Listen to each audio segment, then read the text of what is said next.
Welcome to Smurf Hub Summoners. Today, we're taking a deep dive into mastering Zed, the Master of Shadows. Zed isn't your typical assassin. He's a champion that thrives on precision, patience, and mechanical outplays. Whether you're here to dominate solo queue, flex your mechanics, or become the hardest carry on your team, this guide is designed to give you the upper hand at the highest levels of play. This is not your standard Zed guide. We're focusing on advanced techniques, mind games, and strategies that will make you a nightmare for your enemies. If you're ready to stop being just another Zed player and start mastering the art of shadows, you're in the right place. So, sharpen your shurikens, keep your fingers on that shadow, and let's get started on how to truly dominate with Zed. One of the most important aspects of mastering Zed is using your shadows to manipulate your opponent's positioning and decisions. Zed is not just about raw damage, he's about mind games. Living Shadow W. Your W is a key tool for playing with your opponent's expectations. A big mistake lower-level Zed players make is using W too predictably. Instead, place it in a way that gives you multiple options. Will you engage, harass, or retreat? By holding off on using your abilities, you keep your opponent second-guessing, which often forces them into mistakes. A clever tactic is to use W purely for zoning, especially in teamfights. By placing your shadow aggressively, you can cut off escape routes, forcing enemies to either burn summoners or fight you on your terms. Zed's strength comes not just from raw damage, but from mastering his skills in different situations. To truly dominate, you need to know how to adapt your playstyle based on the environment, whether you're in a 1v1, small skirmish, or a full-blown team fight. Let's break down how Zed's kit can be used effectively in different scenarios.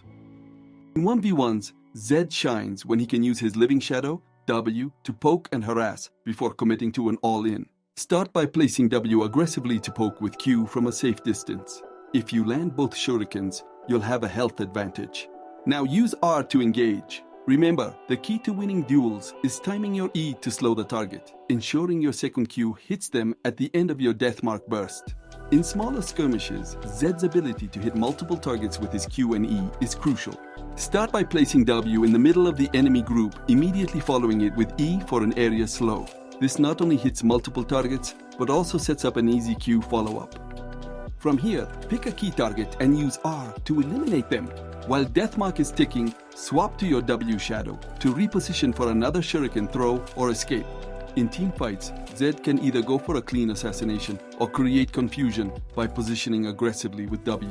To engage, don't dive in, immediately wait for key cooldowns like crowd control to be used. When you're ready, throw W behind the enemy team, then engage with R on a priority target. After landing your full burst combo, consider swapping to W for a fast retreat, or using it to dive deeper for a second target.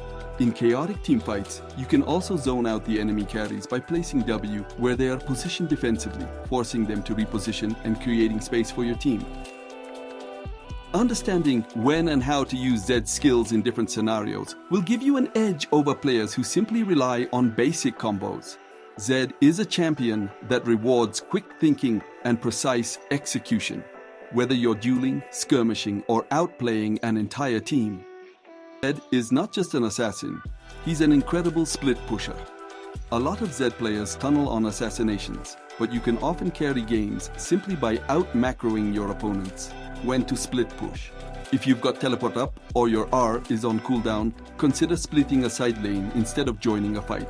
Zed's ability to shove waves with Q and E, then escape with W, makes him nearly impossible to catch. Meanwhile, the enemy team has to decide, send someone to stop you or risk losing towers.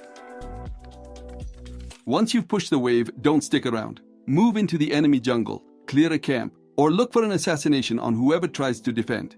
The goal is to pressure multiple areas of the map at once.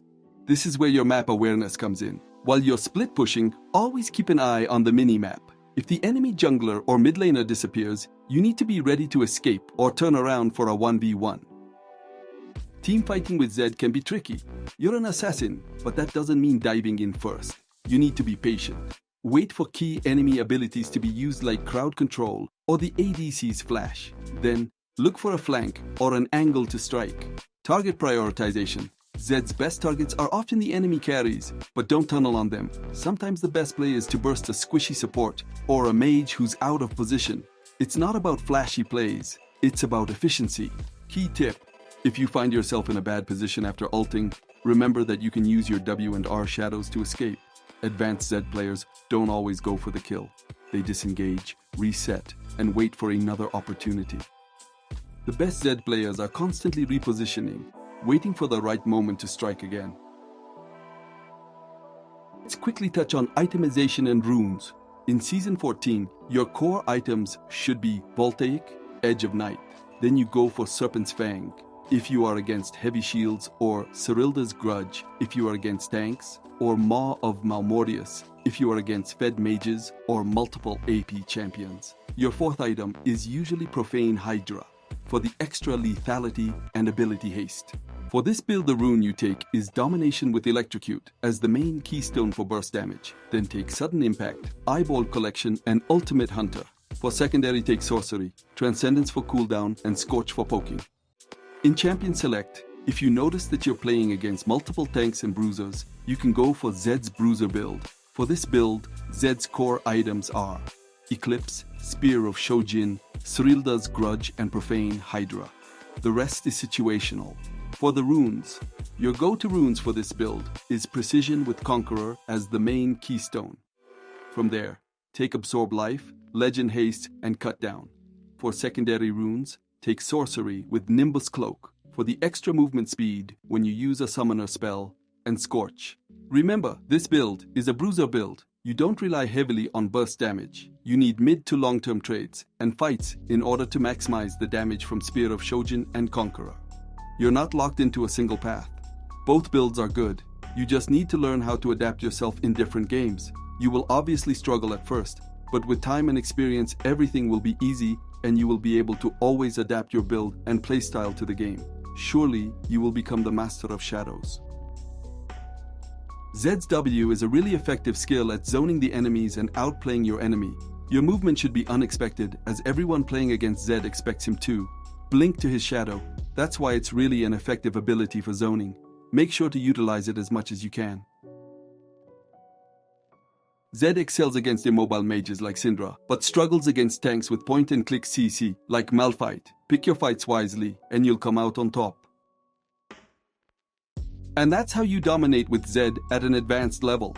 Master your shadows, outsmart your opponents, and always keep them guessing.